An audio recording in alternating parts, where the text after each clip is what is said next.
지금 방송에서 제공하는 투자 정보는 투자 판단에 대한 조언입니다.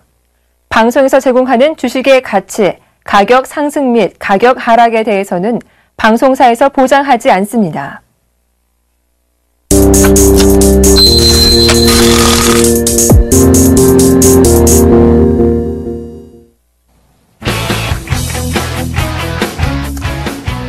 안녕하십니까. 막상막하 통신쇼 시즌2의 예병군입니다. 자, 바깥에 날씨가 많이 춥습니다. 날씨만큼이나 된설을 맞은 우리 대한민국 증시. 오늘도 여기에 대해서 상세히 얘기 나눠보도록 하겠습니다. 자, 이제 화제 1분부터 좀 화면으로 보시고 오겠습니다.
예, 화제 1분 보고 왔습니다.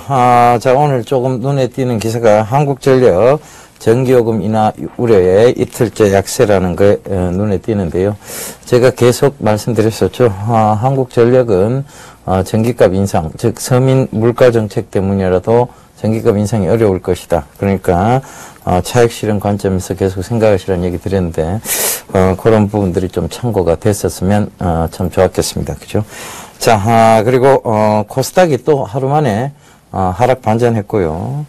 결과적으로 보면 외국인이 코스피에서 좀 많이 팔았습니다. 오늘도. 그러면서 1900선을 겨우 턱걸이 했다. 이렇게 볼 수 있겠는데요. 자, 오늘 이러한 장의 특징들을 두 분 모시고 얘기 나눠보도록 하겠습니다. 샘플러스 조민규 멘토하고 심기원 멘토 모셨습니다. 안녕하십니까? 안녕하십니까? 예, 안녕하십니까? 자, 조민규 멘토님. 예. 지난주에 1960선은 지켜줄 것이다. 이렇게 얘기를 하셨는데, 이게 1960선이 아니라 지금 쭉 빠져서 1900선까지 내려버리고 말았습니다. 자, 오늘 장 증시, 그리고 앞으로의 전망까지 좀 살짝 얘기를 좀 해주시죠.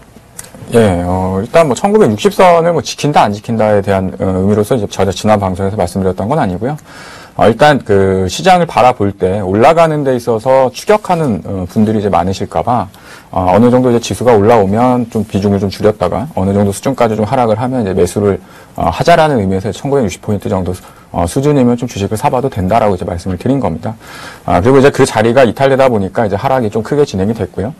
오늘 같은 경우에는 사실은 어저께 이제 하락 출발 이후에 주말 동안 상당히 어제 좀 불안했던 분들이 많으셨던 것 같습니다. 제가 이제, 지난주 금요일 날 미국하고 유럽 증시가 이제 하락을 했고, 특히 이제 월요일 같은 경우가, 장이 열리기 전까지 상당히 좀 많은 분들이 1900포인트를 하향 이탈해서 또 추가적인 하락이 좀 커지지 않겠느냐, 이제, 그런 우려감들이 많았었는데, 다행히도 이제 어저께 좀 낙폭을 줄여놓으면서 이제 장이 이제 마감을 했죠. 오늘 같은 경우에 사실, 다시 한번 이제 미국하고 유럽이 좀 조정을 받다 보니까 시가가 이제 하락을 해서 장중에 다시 한번 보합 수준까지 상승을 보였었는데 후반부 들어서 이제 하락이 좀 컸었던 부분들은 확실히 이제 힘이 좀 부족하다, 힘이 좀 딸린다라고 이렇게 좀 보여지는 흐름들이 좀 많았습니다. 그러니까 그 얘기는 뭐냐면 올라가려고 하는 저가매수도 있고 그다음에 선물 쪽에서도 외국인들이 조금 매수를 좀 유입을 해놓으면서 시장에 대해서는 어느 정도 좀 지지 라인을 좀 갖고 있는 듯한 분위기를 만들어 놓고 있는데 오후장에 들어가면서부터는 아무래도 이제 현물 쪽 매도가 좀 많이 추세가 되다 보니까 올라가려는 힘들보다는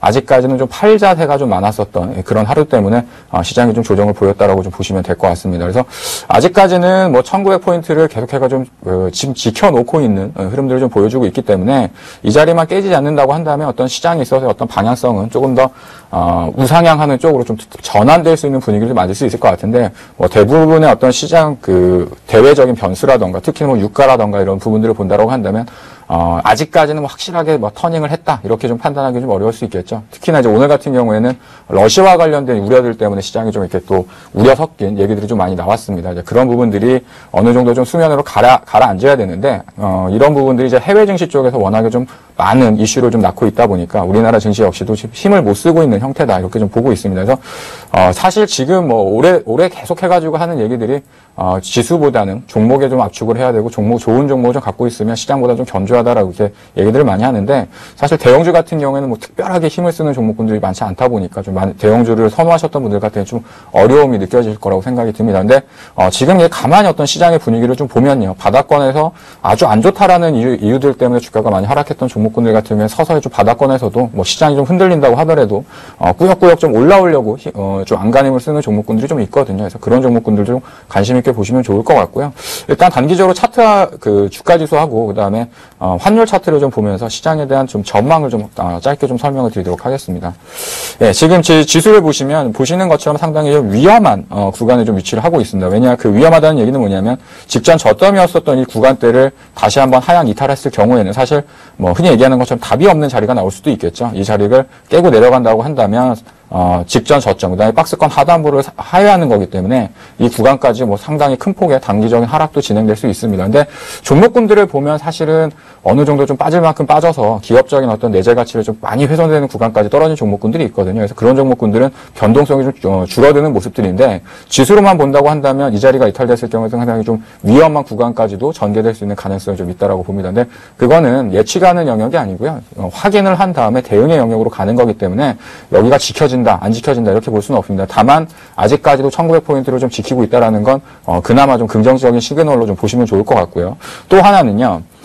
지금 환율입니다. 지금 오늘 같은 경우도 환율이 한 1% 넘게 하락을 하면서 12원 정도 하락을 하는 모습들을 보였었는데 사실 외국인들이 현물 시장 쪽에 상당히 많은 양의 어떤 매도 수급을 내놨기 때문에 환율이 급등하는 게 정상적인 흐름이죠. 근데 시장은 하락했지만 환율이 다시 한번 12원 정도 하락하고 있다는 얘기는 실질적인 주식시장의 힘과 환율에 대한 어떤 수급적인 변화가 지금 나타나고 있는 흐름이기 때문에 둘 중에 하나는 누군가는 거짓말을 하고 있다고 좀 보시면 될 것 같습니다. 근데 시장의 규모상으로 봤을 때는 환율이 더 큰 시장입니다. 그래서 환율은 특별하게 거짓말을 한다기보다는 이제 환율이 어느 정도 1,100원 밑으로 내려오면서 외국인들의 수급 압박이라던가 환차익에 대한 물량들이 어느 정도 소강 국면으로 들어간다고 한다면 시장이 어느 정도는 바닥권에서부터 다시 좀 살아날 수 있는 분위기를 좀 만들 수 있는 여력이 있으니까요. 어떤 코스피 지수의 기술적인 분석들, 그 다음에 뭐 1900포인트 어떤 심리적인 기반, 뭐 이것만 보지 마시고 환율에 대한 부분들도 체크하시면서 보신다고 한다면 충분히 어느 정도는 바닥권에 좀 근접하고 있지 않나 저는 개인적으로 그렇게 보고 있습니다.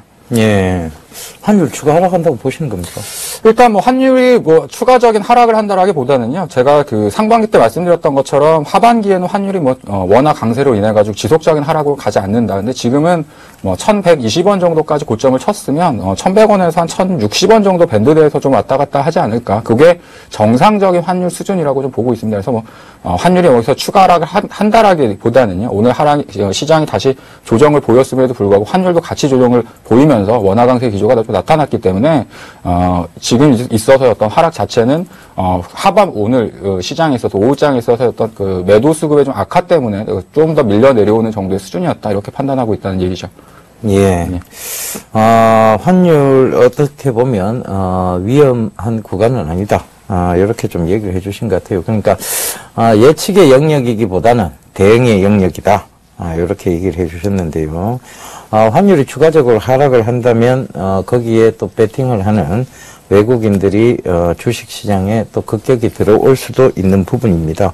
그런데 환율적인 부분에서는 환율이 사실상 거짓말을 하지 않는다는 조민기 멘토님의 얘기가 어느 정도 맞는 부분인데요. 그런 부분에서 보면 환율의 추가적인 하락, 외국인의 수급적인 변화를 일으킬 수 있다. 이렇게 좀 보셔야 될 것 같습니다. 외국인이 급격하게 들어와주면 우리 장은 또다시 한번 충분히 상승 가닥을 이어나갈 수 있는, 즉 외국인의 수급에 의해서 움직이는 그런 장이다. 여러분들도 잘 아시리라 판단됩니다. 자, 오시는데 안 추우셨습니까? 추웠습니다. 예, 바람 많이 불죠? 네. 예. 자, 바람이 많이 불고 뭐 추워서 그런지 장도 안 좋습니다. 그죠? 네. 자, 이 추운 장, 이 투심이 얼어붙었는 것 같은데요.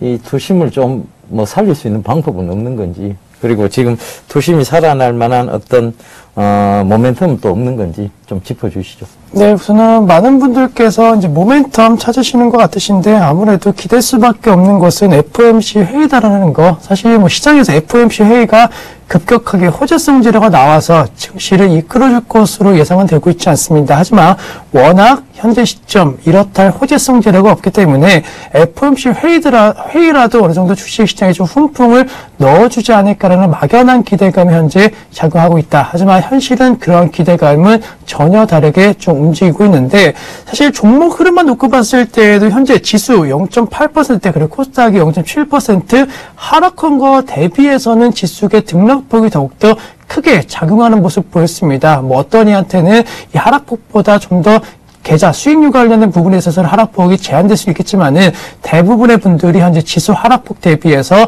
종목군들에 대한 손실폭은 더욱더 확대되고 있다는 거. 그만큼 체감에 있어서는 지수의 하락폭이 현재 1900포인트 아래에서 움직이고 있다라고 말씀드리는데, 그 이유 같은 경우에는 현재 많은 종목군들에 대해서 펀더멘탈과 무관하게 현재 종목의 흐름이 연출되고 있다라고 말씀드릴 수가 있는데, 각 종목별로 변동성이 확대되고 있다는 거, 아무래도 하락과 상승과 관련된 부분에 있어서 엇갈림이 현재 계속적으로 좀 나오고 있고, 하루에도 그 변동폭이 상당히 지금 커지고 있는 모습 보이고 있습니다. 하락 반전되었다, 상승 전환되었다, 또 반대로 상승 추가했다, 급등했다가 또 하락 반전되는 모습 보이면서 대응에 있어서 상당히 좀 어려움을 겪을 수밖에 없다는 거. 자칫 잘못하면은 손실과 관련된 움직임 속에서 막연한 불안감이 확대되는 그런 장세 흐름이기 때문에 우선은 지금과 같은 장세 흐름을 이겨내시기 위해서는 역시나 불안감을 이겨낼 수 있는 종목 쪽으로 접근을 하셔야지만이 어느 정도 이겨낼 수 있는 장세 흐름이 지 않을까라고 정리해 드릴 수가 있겠고, 무엇보다도 외국인 중심에 대한 매도 움직임이 계속되느냐 그렇지 않느냐가 상당히 중요할 것으로 판단되고 있는데, 12월 10일기점으로 해서 5거래 연속적인 매도 움직임 나왔습니다. 뭐 하루에 7천억, 3천억, 4천억 정도의 매도 우위가 나오고 있다라는 거. 살 때는 몇백억씩 조금 사다가 팔 때는 한꺼번에 많은 물량이 내비치고 있다. 물론 몇몇 종목의 대규모 매도 움직임이 나왔기 때문에 현재 같은 매도 금액이 나온 것은 사실이지만은 어쨌든 간에 시장에 있어서 외국인들 이탈 움직임 가능성이 계속적으로 언급된다라고 한다면은 현재 시점 우리 시장에 있어서의 반등기미에 대한 가능성은 계속적으로 낮아질 수밖에 없을 것으로 판단되고 있기 때문에, 한 가지 수급적인 측면에 있어서 1900포인트 부분까지 왔기 때문에 이제는 누구나 한 번쯤 싸다라는 인식이 가능할 수 있다는 거. 과연 외국인들도 그러한 생각 속에서 주식을 좀 더 사주느냐가 상당히 중요한 키포인트다라고 말씀을 드리도록 하겠습니다. 예, 외국계의 흐름이 중요하다 이렇게 얘기를 해주시는데, 역시 두 분이 베테랑입니다. 딱 집어서 얘기하시는 것보다는 살짝 돌려서 많이들 얘기를 하시는데요. 단도직입적으로 좀 물어봐야 될 것 같습니다. 네. 예. 조민규 멘토님이라면 지금 이 구간에서 차근차근 매수를 해 들어가실 것 같습니까? 네, 저는 사야 되는 종목이라고 한다면 뭐 추가적인 조정이 좀 있다고 하더라도 사는 게 맞다라고 생각을 하고 있고요. 다만 이제 그런 부분들은 있을 수 있겠죠. 이 기업이 우리가 이제 주식 투자를 하는 것 자체는 지수를 사는 건 아니고요. 기업에 대한 투자의 형태로서 이제 진행을 하는 거기 때문에 이 기업이 지금 현재 구간에서도 주가가 싼 구간이고 저평가된 구간이지만 시장의 흐름 때문에 약간의 조정은 좀 감내할 수 있다, 나타날 수 있다라는 걸 감안하고 투자를 한다고 한다면 현 시점에서도 충분히 매수를 할 수 있는 기업들은 존재한다라고 생각을 하고 있습니다. 다만 당연히 지금 확실하게 1900포인트를 지킨다, 지키지 못한다, 여기서 뭐 추가적인 하락이 나타날 수 있다, 이걸 정확하게 찝어가지고 얘기할 수 있는 사람들은 없습니다. 지나고 난 다음에는 우리가 확인이 가능한 부분들이고요. 그다음에 1900포인트를 이탈했을 경우에 단기적인 충격이 나올 수 있다라는 건 어느 정도 주식을 하시는 분들이라고 한다면 인정하고 가는 부분들이기 때문에 그에 따른 추가적인 대응 전략 자체도 어느 정도 있을 수 있어야 된다는 얘기죠. 그래서 반드시 지금 1900포인트를 지켜놓고 다시 어느 정도 반등이 들어간다, 확실하게 저점이 왔다, 이렇게 판단하고 주식을 하는 사람은 대한민국에 아무도 없습니다. 다만 현재 구간에서도 조금 더 밀려 내려오는 한이 있더라도 이 주식이 저평가된 구간이고 시간이 지나서 다시 제자리를 찾아갈 수 있는 주식이라고 한다면 지금 자리에서도 매수하는 게 저는 맞다라고 생각하고 있습니다. 예, 뭐 중장기적 관점에서 보면 충분히 매수할 수 있는 구간대에 와 있다, 이렇게 보시는 것 같아요. 그런데 종목적으로는 조금 다르게 판단을 하셔야 된다는 얘기까지도 해 주셨습니다. 결국은 종목 장세란 얘기인데요. 자, 그러면 지켜봐야 될 종목군들 좀 뭐가 있는지 심경 멘토님께서 좀 얘기해 주시죠. 네, 우선은 만약에 종목의 흐름에 있어서 만약에 변동성을 조금은 이겨내기 어렵다라고 한다면은 개인적으로 1900포인트 부분에 있어서는 코덱스 레버리지 같은 약간 지수와 관련된 종목군들, ETF 관련된 투자도 괜찮지 않을까라고 말씀드릴 수가 있겠습니다. 아무래도 지수가 1900포인트 부분에서 만약에 하방 경제성을 확보하고 올라간다 할지라도 올라가는 종목을 선택했을 경우에는 수익이 극대화될 수 있겠지만은 반대로 그렇지 못한 종목을 선택했을 때 올 수 있는 소외감은 상당히 클 수밖에 없다라는 거, 약간은 기대 수익률을 낮추는 한이 있더라도 코덱스 레버리지 같은 종목 쪽으로 사신다라고 한다면은 최소한 시장 평균 이상의 수익률을 어느 정도 거둘 수 있지 않을까라고 말씀드릴 수가 있겠고, 아무래도 주가가 최근에 지난주부터 급락 흐름을 보였기 때문에 반대로 반등을 해준다라고 한다면은 급등 가능성도 있다라는 거, 그 말은 코덱스 레버리지 같은 종목 쪽으로 매수하시더라도 충분히 수익률은 우리가 원하는 만큼 나올 수 있을 것으로 판단되고 있기 때문에 이도저도 아닌 것 같다, 이도저도 지금 현재 만약에 방향을 못 찾겠다라고 한다면은 차라리 이러한 ETF 투자 권해드릴 수가 있겠고, 종목 흐름을 놓고 봤을 때는 사실 개별 종목에 대한 변동성이 확대되고 있기 때문에 어떠한 종목군들이 변동성이 낮아진다라고 말씀드릴 수는 없습니다. 하지만 최근에 1년 동안 6개월 동안 꾸준하게 상승 추세가 이어지고 있는 종목군들을 간추려 보신다라고 한다면은 어느 정도 안정성과 성장성과 관련된 부분에 갖춘 종목군들을 찾아낼 수 있을 것으로 판단되고 있기 때문에 최근에 테마 흐름으로 신고가 나오고 있는 종목군이 아닌 추세적으로 강세 흐름 보이고 있는 신고가 종목 쪽에서 옥석 가기를 하실 필요 있는 그러한 시점이 아닐까라고 말씀을 드리도록 하겠습니다. 예, 일단은 코덱스 레버리지를 사도 된다는 얘기를 해주셨기 때문에 시장을 상승 쪽으로 보시는 것 같습니다. 바닥권역은 어느 정도 확인되었다, 이런 얘기를 하시는 것 같은데요. 제가 우려 섞인 얘기를 좀 먼저 또 하면서 얘기를 좀 나눠봐야 될 것 같습니다. 자, 지금 시장이 각가지 악재를 지금 내놓고 있습니다. 일단 그리스부터 시작해서 러시아, 그리고 또 미국의 조기 금리 인상, 그 다음에 지금 글로벌 유럽 쪽에서의 어떤 불안감, 이런 것들이 전체적으로 악재가 한꺼번에 지금 쏟아져 나오는 데다가 중국 지표까지 별로 좋지 못했습니다. 자, 이것은 결과적으로 악재를 한꺼번에 쏟아내면서 한 번은 시장을 밀었다가 갈 수도 있다, 이런 생각도 좀 들고요.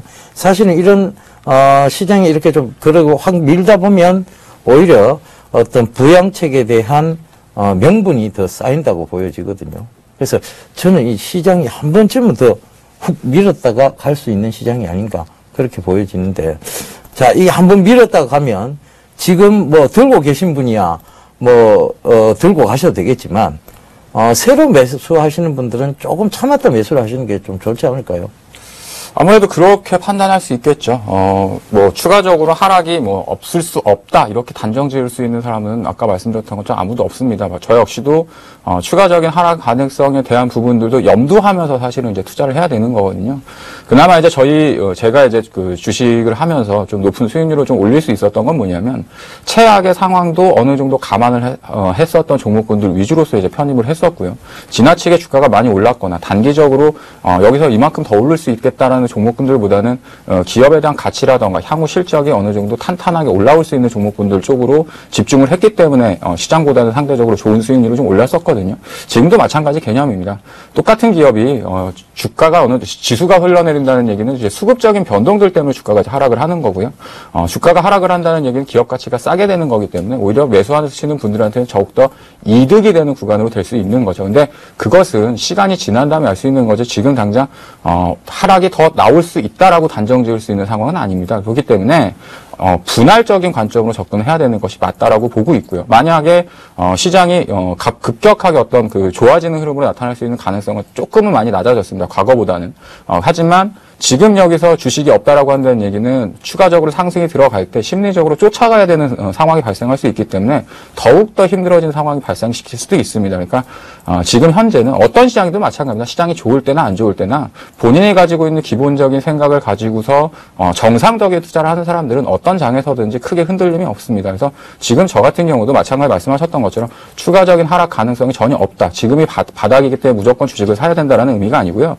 추가적인 하락이 있더라도 좋은 기업이고 앞으로 올라갈 수 있는 가능성이 있는 기업이라고 한다면 그 하락은 어느 정도 감내하면서 갈 수 있는 정도의 수준이라고 말씀을 드리고 싶습니다. 예.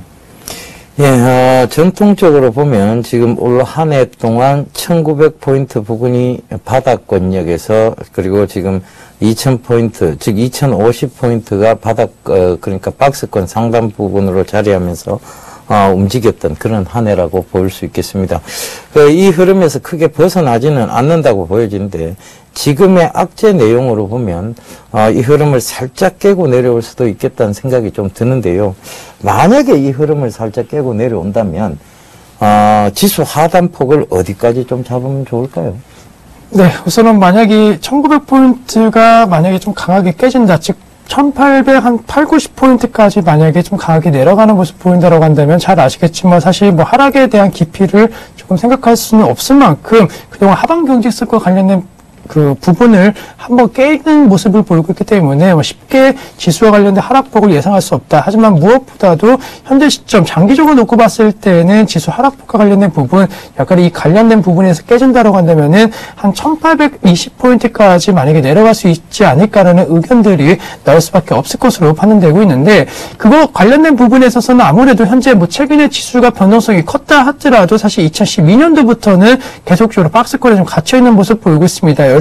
넓게 얘기하면은 2011년도 부분 같은 경우에는 장기적인 박스권에 현재 갇혀있는 모습, 지금 지수 때 같은 경우는 박스권 상단도 아니고 하단도 아니고 딱 중간 위치에 현재 위치해 있다라는 거, 역시나 중간에서 아래로 가느냐 위로 가느냐가 상당히 중요할 것으로 판단되고 있기 때문에 개인적으로 앞서 말씀드렸던 대로 약간 아래로 할 확률은 좀 낮다라고 말씀드리는데, 한 가지 부담 요인 같은 경우에는 내년도 저유가 시대와 관련된 부분에 있어서 사실 우려감이 커질 수밖에 없는데, 저유가 관련된 부분은 긍정적인 경제 시글로는 어느 정도 생각할 수는 있겠지만은 다르게 생각해 봤을 때 수출 국가라고 할 수 있는 우리나라 같은 경우에는 만약에 저유가가 지속된다라고 한다면 수출에 큰 타격을 입을 수밖에 없다라는 거. 그 이유 같은 경우에는 중국이라든가 이러한 나라에 있어서의 수출량이 급감할 가능성이 있을 것으로 판단되고 있는데, 아무래도 중국이라든가 이러한 나라 같은 경우에는 중동 지역에 대규모 자금력이 있는 그러한 지역에 있어서 대규모 수입 관련된 부분이 활발하게 이루어졌기 때문에 중국도 우리나라에서 수입을 하고 그런 모습이 선순환 구조가 나왔는데,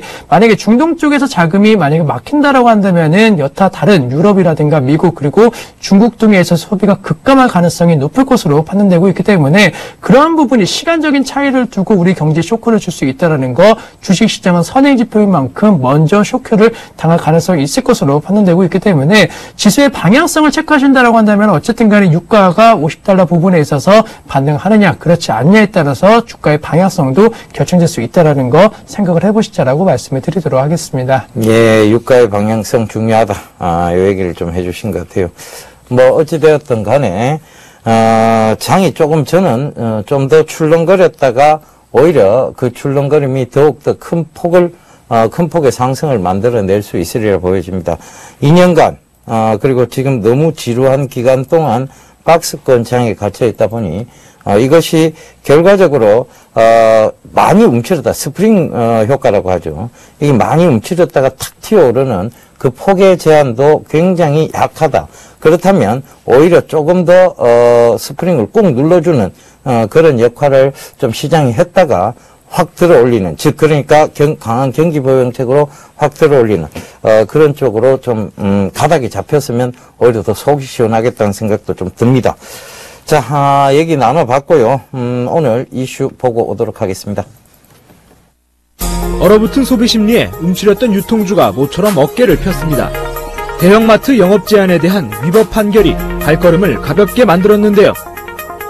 그동안 각종 규제 여파에 소비 심리 부진으로 하락세를 면치 못하던 유통주는 지난달 중순 이후부터 시작된 회복세에 대형마트 영업 제한은 위법이라는 판결이 힘을 실었습니다.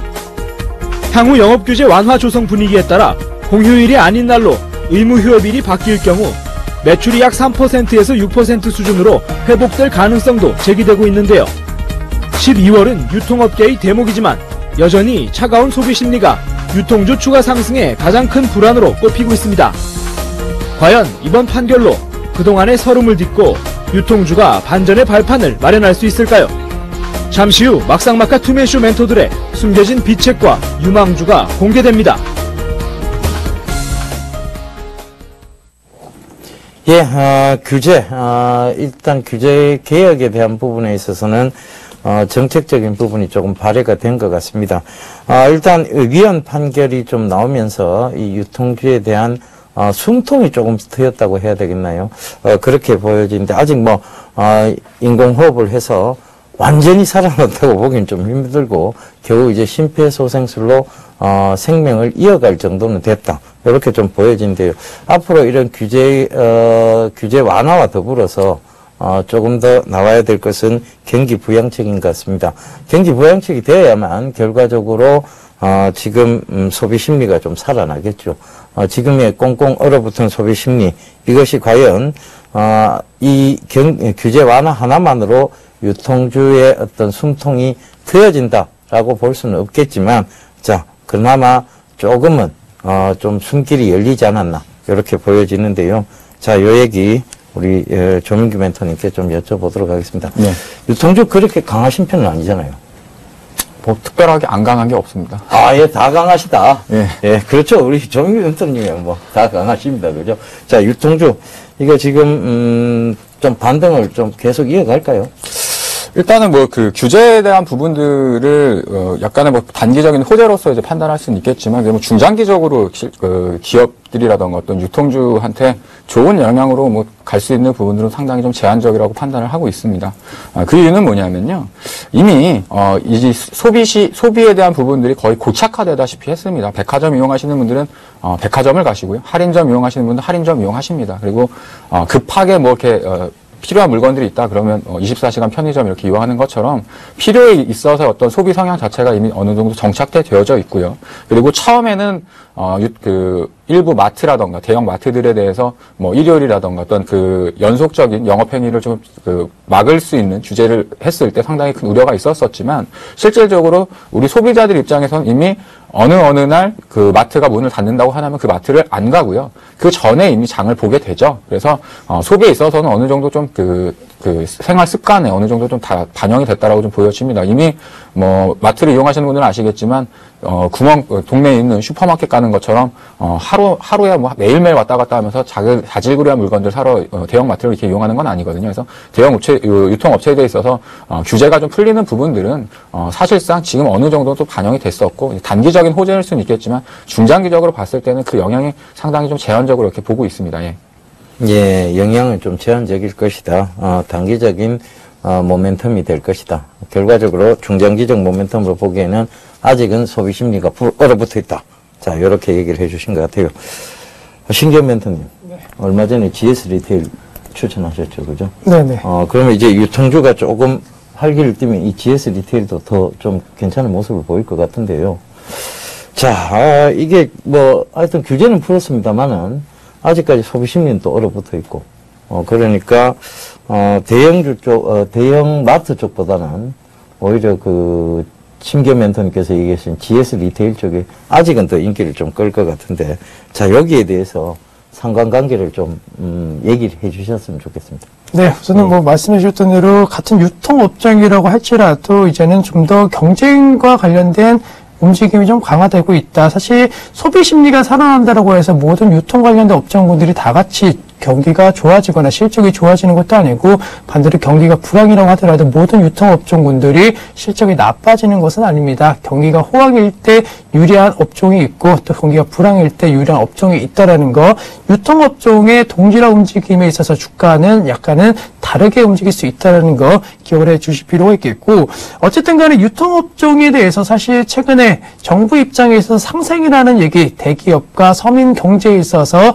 조금은 균형을 맞추겠다는 얘기들이 많이 들렸고, 그에 따른 정책들이 나왔습니다. 따라서 서민 경제에 있어서는 도움이 될 수는 있겠지만 사실 대기업 입장, 그리고 우리가 투자하는 주식시장에 있어서는 분명히 악재 리스크로 작용하는 모습 보이는데, 정부 정책에 있어서 의지는 강했지만 만약에 법원 쪽에서 이러한 판결에 있어서 어느 정도 기업적으로 유리한 판결이 나온다라고 한다면 분명히 분위기는 과거와는 좀 다르게 좀 좋아질 수 있지 않을까라고 말씀을 드릴 수가 있겠고, 소비 심리 불안과 관련된 우려감, 사실 잘 아시겠지만 현재 시점 불황이라는 얘기 계속적으로 나올 수밖에 없는 구조가 현재 진행이 되고 있습니다. 각 업종별 섹터별로서 현재 호황이라고 여길 수 있는 업종 같은 경우에는 뭐 화장품이라든가 몇몇 업종을 제외하고는 거의 없다라는 거, 사실 장기 불황과 관련된 우려감 나오고 있기 때문에 소비심리 불안과 관련된 우려감은 계속적으로 남아있다. 하지만 앞서 얘기해 주셨던 대로 이미 살 사람은 계속적으로 사고 또 팔 사람은 계속적으로 파는 구조가 진행되고 있기 때문에 유통업종을 만약에 접근하신다라고 한다면 그 기업의 실적이 큰 폭으로 증가를 보일 가능성이 있냐보다는 안정적으로 경기가 불황이든 호황이든 혹은 매달 매출이라든가 이러한 부분이 안정적으로 이루어지고 있는지를 체크해 주실 필요가 있겠고, 이 관련된 부분에 있어서도 유통업종, 사실 국내 유통사 같은 경우에는 전 세계적으로 한국에 진출한 글로벌 업체군들이 크게 성공하지 못한 시장입니다. 그에 따른 진입장벽이 그만큼 높다라는 건데, 최근에 다시 한번 글로벌 유통 관련된 부분, 특히나 온라인이라든가 모바일 유통업체 거대 기업군들이 한국 시장으로 들어올 것으로 현재 예상되고 있기 때문에 그와 관련 기업 공개에 있어서 다시 한번 이겨낼 수 있는지에 대한 체력적인 측면도 좀 테스트를 해보면서 관련된 기업군들에 대한 종목을 옥석 가리기 좀 해볼 필요가 있지 않을까라고 말씀을 드리도록 하겠습니다. 예, 옥석 가리기 해봐야 된다. 그리고 이게 아직은 소비심리 불안에 따른 존재감이 좀 계속 지속적으로 부담감 자체가 존재하고 있다, 이 얘기를 해주신 것 같은데요. 옥석가리를 그럼 좀 해보자고요. 옥석가리를 해보자면 여전히 GS 리테일이나 이런 소매 중심의 어떤 유통주를 좀 추천하시는 바입니까? 예, 우선은 사실 지금 소비에 있어서 과거 대비해서 약간 좀 비싼 가격, 그리고 대량 구매가 약간은 좀 줄어들었다라고 말씀드릴 수가 있겠습니다. 과거 경기가 좋았던 시절 같은 경우에는 뭐 백화점이든 마트든 뭐 계속적으로 좀 큰 금액을, 그리고 많은 제품을 한꺼번에 구입하는 그런 소비 심리가 강했다라고 한다면, 최근에는 조금은 합리적인 소비와 관련된 부분이 강조가 되어 있고, 또 특별하게 과거에는 약간은 유통업체, 특히나 유통점을 가는 데 있어서 시간적으로나 공간적으로나 제약이 상당히 많았기 때문에 일주일에 한 번, 한 달에 한 번 대규모 장을 보는 시스템이 강했습니다. 하지만 최근에는 지속적으로, 그리고 언제든지 내가 필요할 때나 24시간 필요한 물품에 대해서 살 수 있는 시대인 만큼 굳이 많이 사서 많이 집이라든가 이런 것에 보관을 해서 장소를 낭비할 필요가 없다는 인식들이 확대되고 있기 때문에 소매와 관련된 부분에 있어서는 도매보다는 역시나 소매 관련된 제품군들에 대한 판매량이 늘어날 것으로 판단되고 있고, 만약에 유통주라고 할지라도 그냥 단순히 물건을 사고 파는 종목에 있어서 생각을 하시는 것보다는 유통주에 있어서 함께 동반될 수밖에 없는 그런 종목군들을 생각해 보실 필요 있다는 거. 대표적으로 유통, 즉 돈의 흐름이 왔다 갔다 하는 것이기 때문에 결제 관련된 부분에 있어서의 종목군들은 분명히 유통업종이 좋든 나쁘든 유통업종이 큰 폭의 외형 성장을 한다라고 한다면은 실적이 크게 개선될 가능성이 있을 것으로 판단되고 있고, 금액별로서 수수료 체계가 어느 정도 측정되는 것보다는 건별로 수수료 체계가 약간은 현재 측정되는 시점에 있어서의 수혜를 받을 수 있는 종목 쪽으로 관심 가질 수 있다라는 거. 과거 대비 신용카드라든가 체크카드에 대한 사용량이 현재 훨씬 더 늘어나고 있고, 최저 결제를 긁는 그런 가격도 현재 많이 낮아지고 있기 때문에 유통 관련된 업종군이라고 한다면 결제 관련된 종목군들에 대한 장기적인 실적 개선세를 노리는 것이 오히려 좀 더 좋은 전략이 되지 않을까라고 말씀을 드리도록 하겠습니다. 예, 합리적 소비, 그 부분에 있어서, GS 리테일, 요걸 더 주목해 보셔야 된다는 얘기 같습니다. 결과적으로, 지금은 물건을 대량 구매하는 것보다는 필요에 의한 합리적 소비, 요 부분을 좀 강조를 해 주셨기 때문에, 오히려 이런, 편의점 관련주인 GS 리테일이 훨씬 더 옥석가리기에서 옥이 아니냐, 이 얘기를 해 주신 것 같아요. 저번에 말씀하셨을 때 1+1 좋아한다고 얘기하셨잖아요. 그죠? 예, 안 좋아하십니까, 그럼? 저도 1+1 굉장히 좋아하죠. 예.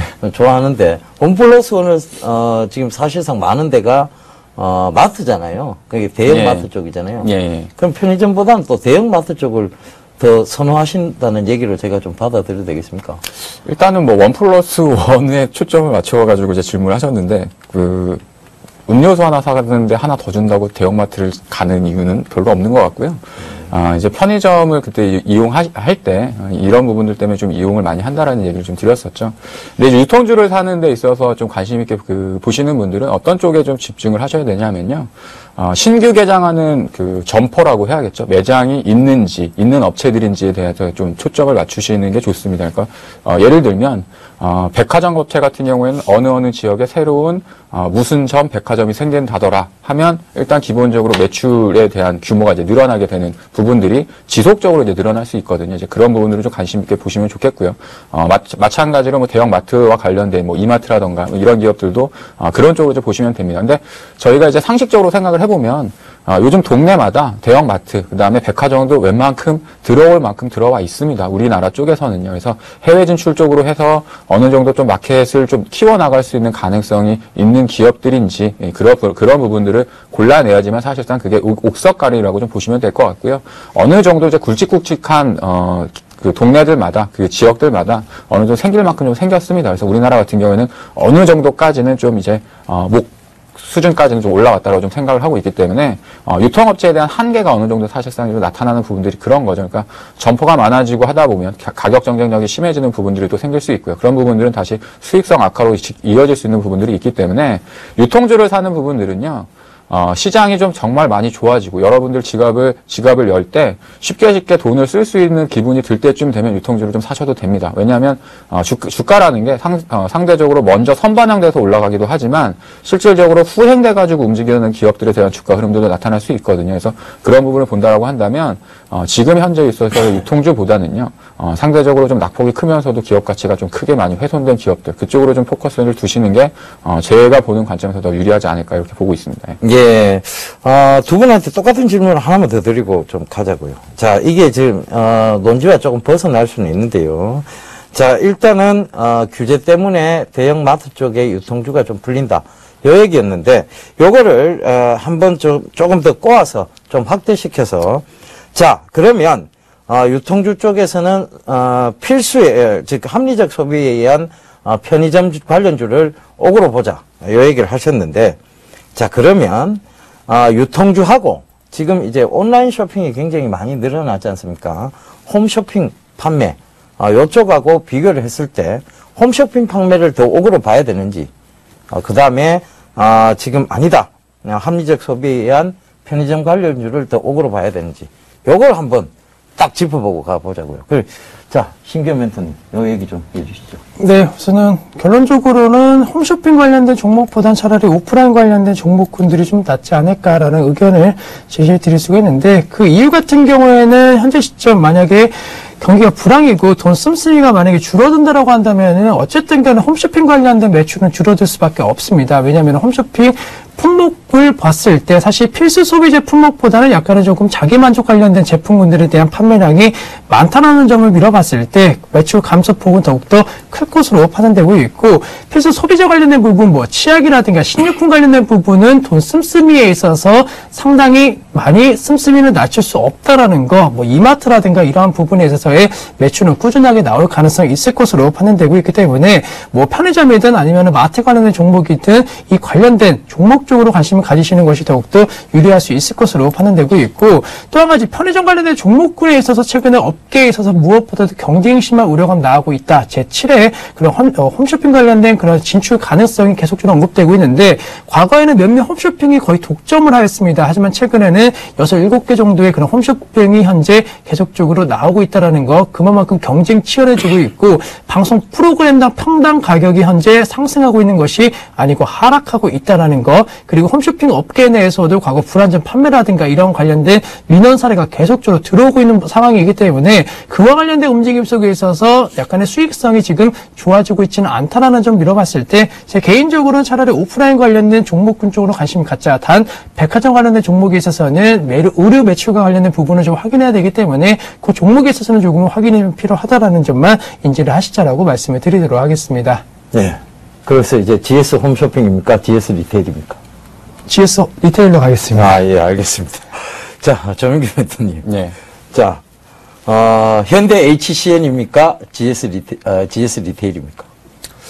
제가 보는 부분은 아까 이제 결론부터 말씀드리면 저도 동일한 생각입니다. 근데 제가 말씀드리고 싶은 건 접근하는 방법은 좀 약간 차이가 좀 있는 것 같아요. 그래서 저도 뭐 일부 종목으로 얘기하자면 뭐 롯데쇼핑이라든가 뭐 현대백화점 이런 종목군들이 더 메리트가 좀 크다라고 보는 건 홈쇼핑 업체들 같은 경우는 성장성을 기반으로 해서 주가가 좀 많이 올랐었고요. 그런 부분들이 사실은 좀 밸류에이션적인 부담감이 있습니다. 근데 롯데쇼핑 같은 경우에는 뭐 성장성은 없다라고 하지만 이제 가치가 상당히 좀 저평가되어 있기 때문에 지금 같이 좀 변동성이 좀 크고 그다음에 시장이 좀 어려움을 겪을 때에는 아무래도 가치적인 측면에서 저평가되어 있는 종목군으로 좀 싸게 사는 기회로서 좀 활용하는 게 낫지 않을까 그런 의미에서 본다고 한다면 홈쇼핑 중보다는 오히려 굴뚝주라고 해야겠죠, 유통주에서도. 그래서 이제 백화점이라던가 이런 대형 마트 쪽과 관련된 오프라인과 관련된 유통업체들이 조금 더 저평가된 국면에 있다, 이렇게 좀 설명드리도록 하겠습니다. 예, 가치적인 측면으로 보자. GS 리테일도 현대 HCN도 GS 홈쇼핑도 아닌 롯데쇼핑 쪽을 한번 보자는 얘기셨던 것 같습니다. 역시 가치 투자로서 계속 풀어나가시는 우리 조민규 멘토님이십니다. 자, 이제 이 두 분들의 수익률 한번 확인해보고 오도록 하겠습니다.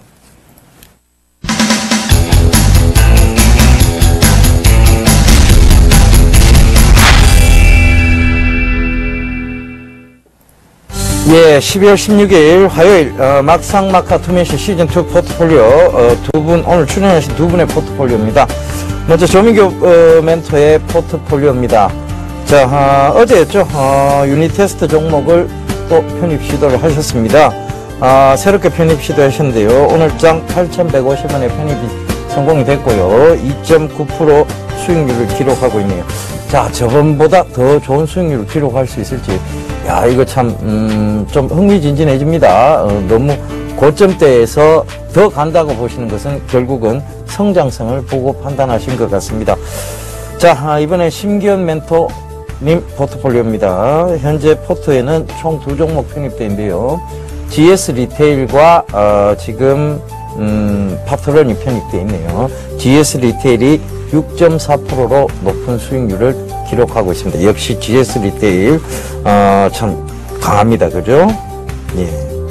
다음 명예의 전당입니다. 유니테스트입니다.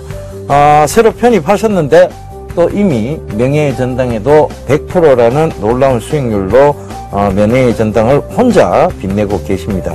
자, 조민규 멘토님하고 얘기 나눠봐야 될 것 같습니다.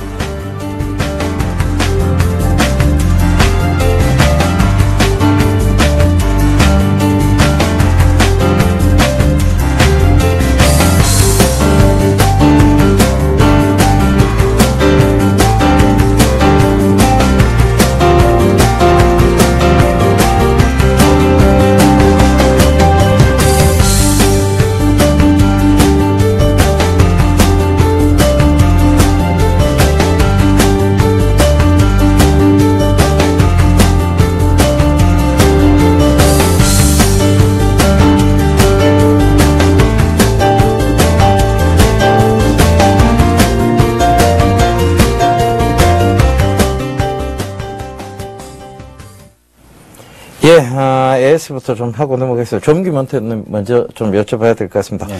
시청자분들이 또야? 이럴 수도 있는데요. 네. 자, 저는 그렇게 생각하지 않습니다. 자, 또 그럴 수 있죠. 성장성만 본다면, 결과적으로 중장기적으로 계속 성장한다고 본다면, 이게 더 못 갈 이유도 없는 거 아닙니까? 그죠? 자, 그렇다면, 유니테스트 또 더 갈 수 있다. 이 부분만 간략하게 좀 얘기해 주시죠. 예, 더 갈 수 있습니다. 예.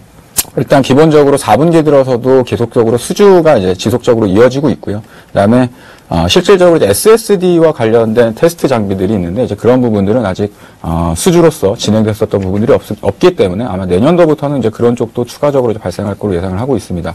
그리고 유닛 테스트를 다시 편입한 이유는요. 물론 추가적인 어떤 주가 상승도 있을 수 있겠지만 특히 장이 어려울 때는 잘 아는 종목에 집중하는 게 좋습니다.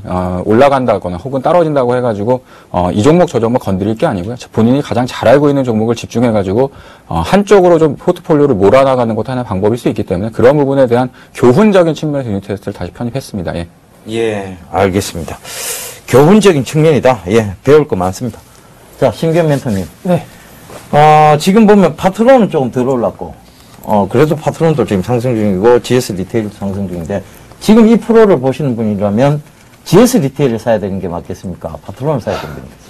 참 어려운 질문이죠. 네, 참 어려운 질문인데 분위기만 놓고 봤을 때는 사실 앞서 유통업종에 대해서도 말씀을 드렸지만 유통업종보다 사실 IT 부품 쪽이 좀 낫다. 최근에 코스닥의 급락 흐름이 나왔지만은 IT 부품 관련된 종목군들 분명히 12월 달 들어서 분위기는 시장과 전혀 다르게 좀 형성이 되고 있고 기대 수익률과 관련된 부분 그리고 전체적으로 실적 전망치도 올해 계속적으로 많이 낮아졌던 모습을 보였습니다. 많이 낮아졌다는 거 그만큼 적은 기대치로서도 충분히 수익 올릴 수 있기 때문에 좀 파트너 쪽에 약간 무게 실는 것이 낫지 않을까라고 의견 제시해 드리도록 하겠습니다. 예, 조금 덜 오른 파트론 쪽을 보자. 이렇게 얘기를 해주셨습니다. 자, 시간 관계상 빠르게 좀 진행을 해야 될 것 같습니다. 조민규 멘토님, 오늘 히든카드 종목 제시해 주시고, 자, 그리고, 그, 가격 전략까지 좀 얘기해 주시죠.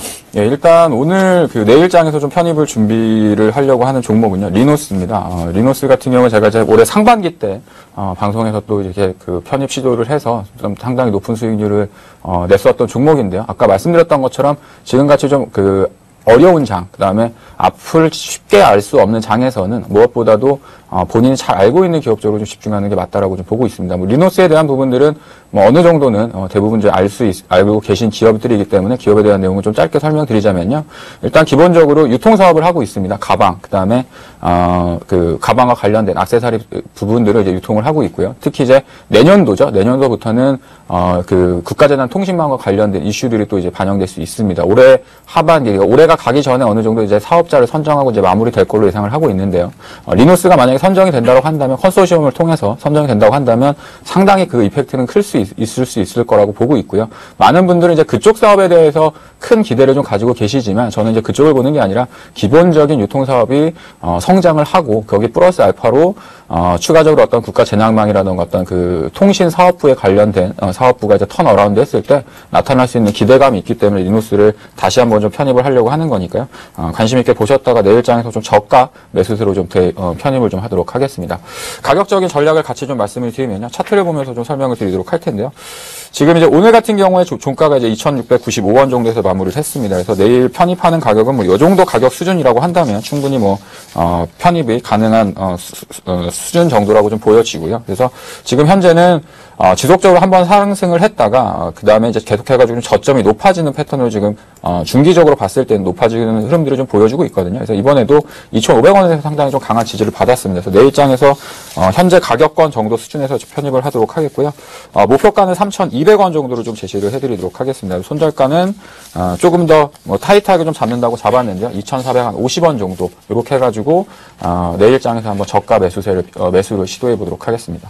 예, 가격 전략까지 잘 들었습니다. 자, 이제, 심기현 멘토님의, 종목, 히든카드 제시해 주시고, 가격 전략까지 다 같이 얘기를 좀 해 주시죠. 예, 우선은 고용 말씀드릴 수가 있겠고 사실 유니테스트와 마찬가지로 현재 검사 장비 관련된 업체군들에 대한 대세 상승 흐름 나오고 있다. 그와 관련된 분위기 내년도에도 이어질 가능성이 높을 것으로 판단되고 있고 매년 큰 폭의 실적과 관련된 기대치가 높게 형성되고 있고 그 실적에 맞는 실적을 내어주고 있다는 거 역시나 주가 견조한 상승의 이유가 분명히 있다는 점 말씀드릴 수가 있겠는데 현재 IT 업종 같은 경우는 첨단 산업과 관련된 부분에 있어서 종목군들이 강하게 움직이고 있습니다. 그 첨단 산업 관련된 종목군이라든가 제품군들이 많이 팔리기 위해서는 어쨌든 간에 검사가 철저하게 이루어져야 된다라는 거 그와 관련된 수요는 앞으로도 계속적으로 늘어날 수밖에 없을 것으로 판단되고 있기 때문에 고용 같은 종목군들 뭐 단계적으로는 최근에 좀 급등에 따라서 분할 매도 혹은 수익 실현 관점 대응 전략 필요할 수는 있겠지만은 만약에 홀딩 전략을 가져가신다라고 한다면 지금도 충분히 매수 가능하다라고 말씀드릴 수가 있겠고 단기 중장기적인 목표가는 45,500원대까지 설정 가능할 수 있다라는 것을 생각해 보신다라고 한다면은 41,000원만 되지 않는다라고 한다면은 대체 상승에 대한 흐름 올해 상당히 좀 좋은 모습 보이는데 올 연말 같은 경우에도 유종의 비를 거둘 수 있지 않을까라고 말씀을 드리도록 하겠습니다.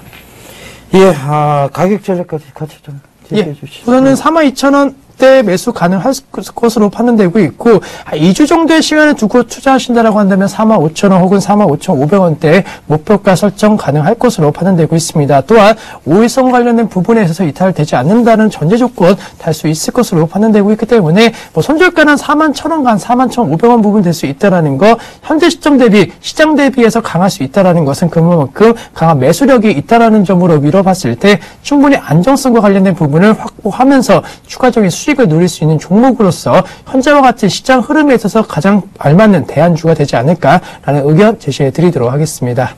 예, 지금 보면, 자, 전기 멘토님. 네. 리너스는 사업 역량이 굉장히 넓습니다. 그죠? 굉장히 광범위한 편인데. 예. 자, 어디 쪽을 조금 더 중점적으로, 좀 좋다라고 봐야 되겠습니까? 그러니까, 키플링 이런 브랜드는 참 유명한 브랜드예요. 그죠? 예. 그리고, 이스트팩도 마찬가지고. 예. 저희 대학교 때도 이스트팩은 좀 유명했던 브랜드였습니다. 예. 자, 이 의료 사업이나 패션 브랜드 사업, 의료 사업은 아니에요. 참, 패션 브랜드 사업 쪽으로 좀 치중해서 봐도 될까요? 일단 가장 지금 매출 볼륨이라던가 이런 부분으로 봤을 때는 그쪽이 가장 그 유명한 사업부로 진행이 되어지고 있고요. 그래서 이쪽도 꾸준하게 좀 성장세를 이어져 나가고 있습니다. 그리고 또 하나는 새로 인수한 바이오 기업이죠. 바이오 임상진단 기업 사업도 이제 본격적으로 또 활발해질 수 있을 거로 기대를 하고 있기 때문에 이 양쪽에 대한 부분들이 이제 꾸준한 성장세를 좀 이어져 나갈 수 있던 부분들이고, 실질적으로는 사실 시장에서 가장 좀 기대를 하고 있는 부분들은 재난망과 관련됐던 어떤 수주 기대감이죠. 이제 그런 부분들이 나타나고 한다면 그 부분들은 아까 이제 저한테 1+1에 대한 부분을 설명드렸었는데 그 부분은 상당히 큰 덤으로서 작용될 수 있는 부분들이 있을 수 있기 때문에 이제 그런 쪽으로 좀 포커스를 많이 맞춰놓고 있습니다. 예. 예, 1+1. 그러니까 여러 가지 호재 많다. 그러니까 하나뿐만이 아니다. 여러 가지로 좀 다각화시켜서 호재들이 만발하니까 지금 매수하셔도 충분하다. 이 얘기를 하시는 것 같습니다. 자, 고용 너무 많이 올랐어요, 사실.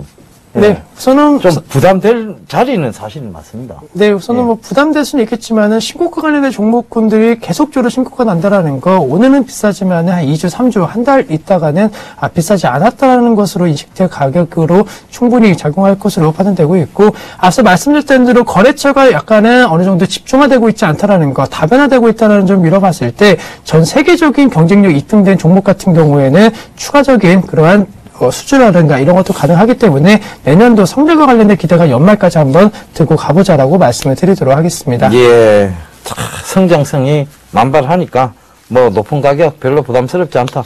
이 얘기를 해주신 것 같습니다. 자, 저희는 이만 물러가고요. 두 분의 활약 계속해서 기대해 주셨으면 좋겠습니다. 자, 오늘 준비한 내용 여기까지입니다. 시청해 주셔서 대단히 감사합니다.